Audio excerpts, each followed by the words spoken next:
vedere l'Ascona, eccola qua. Due parole su questa macchina. Questa macchina è stata usata da Miki e da Tiziano Siviero per affrontare la stagione rally italiani del 1980.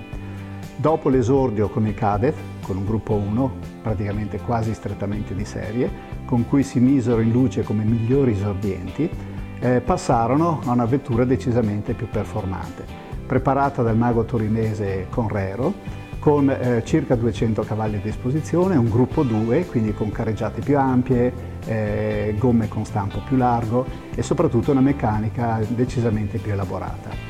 Nella stagione 1980 i due piloti bassanesi prendevano sempre più confidenza e chiaramente per spingere la macchina sempre al limite qualche rischio in più se lo pigliavano pure.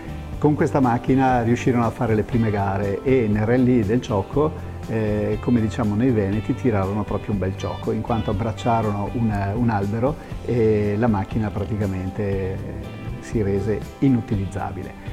Senza perdersi d'animo, pur avendo molte ristrettezze economiche, ne acquistarono un'altra che venne appoggiata ulteriormente dal club dell'epoca, Love Racing Club, e quindi prese proprio i colori della scuderia dell'epoca, quindi macchina completamente bianca con delle bande in diagonale rosse e blu.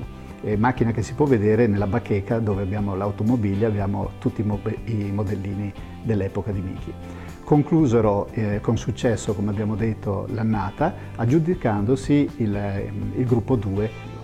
Nell'81 passarono all'Opel Ascona 400, ancora più performante, un 2004, quindi più cavalli, decisamente molto più gestibile come assetti, e passarono al campionato europeo e ottenendo ancora dei brillanti piazzamenti tali da venire ingaggiati dall'Opel stessa ufficiale, che nell'82 li fece correre ancora con una Opel 400 sempre nell'europeo e delle prime gare anche mondiali. Dopodiché passò in Lancia con la Totip, ma quella è un'altra storia ancora.